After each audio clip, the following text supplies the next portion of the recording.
Today I'm going to be showing how to replace the motors for the Traxxas Easy Start systems. So this is a pretty easy thing to do. All you're going to need is a 2 and 2.5mm hex screwdriver or Allen wrench and a Phillips head screwdriver. Depending on your model, you may also need the Traxxas 4-way torque wrench and a flathead screwdriver. If you want to clean the gears, you're going to need some white lithium grease and paper towels or coffee filters. Now depending on what Traxxas model you have, getting to the Easy Start system is really easy, or it's really complex. However, once you get to the Easy Start system, the process is exactly the same. For today, I'm going to be showing how to do this with a Nitro Stampede and the T-maxx Classic. So like I mentioned before, Traxxas does utilize the same Easy Start system on all their Nitro models. So this process also works on the Nitro Wrestler, Jado, Nitro Sport, Revo, Nitro Slash, and Slayer.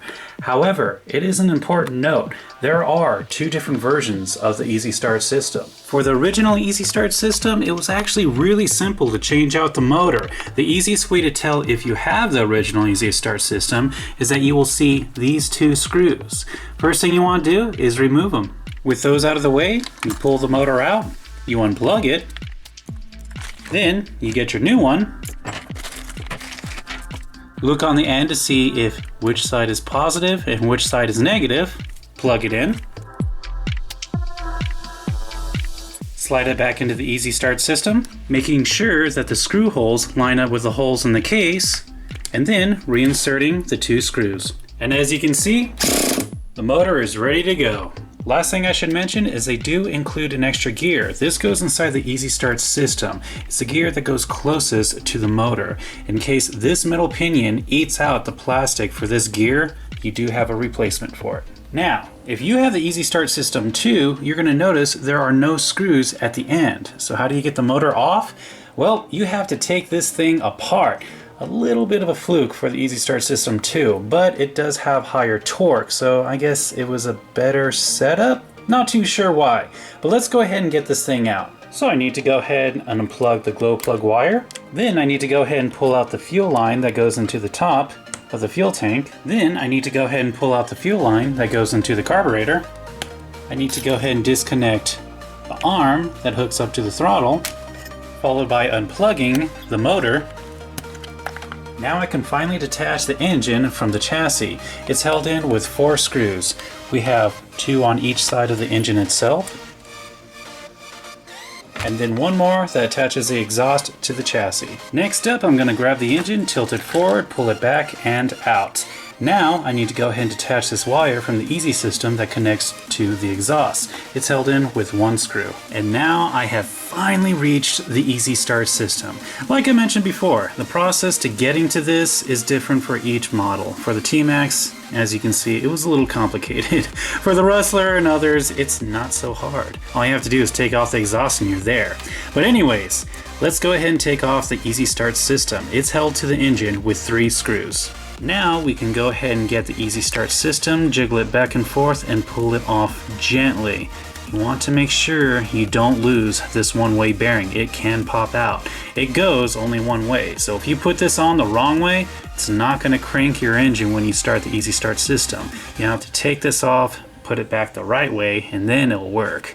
Anyways, next up we need to go ahead and separate the casing. The casing is held together with 3 screws.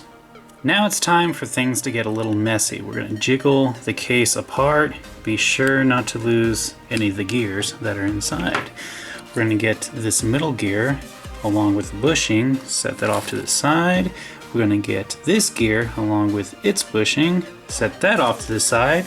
Now we need to go ahead and pull out these planetary gears. And now we can finally detach the motor from the casing. It's held in with 2 screws. All that's left is pulling out the motor, and now we can get the new one. Just like before, you're going to line up the screw holes with the screw holes in the casing and reattach the 2 screws that hold it in.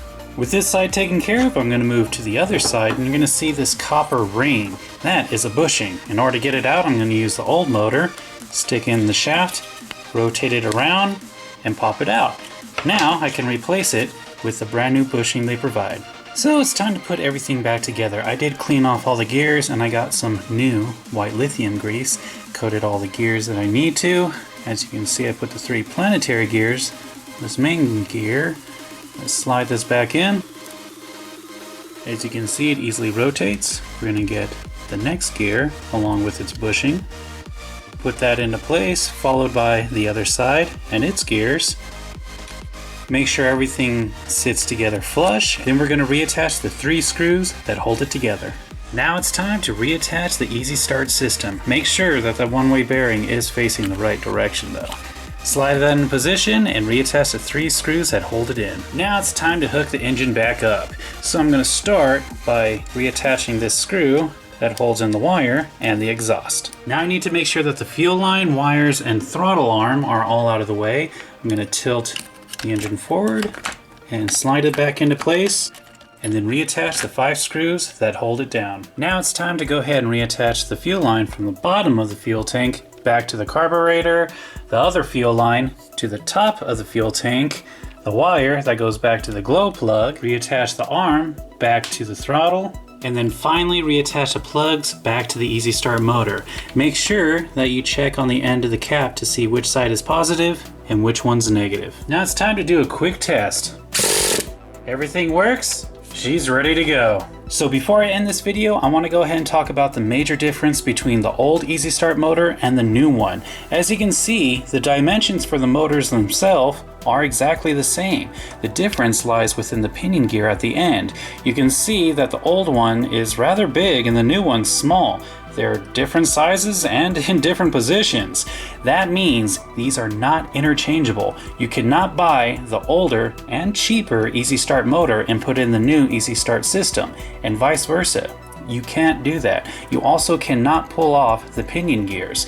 These are implanted onto the shaft, so make sure that you buy the right motor. And that's it for this how-to. I hope that this video helped you out and answered any questions that you might have had.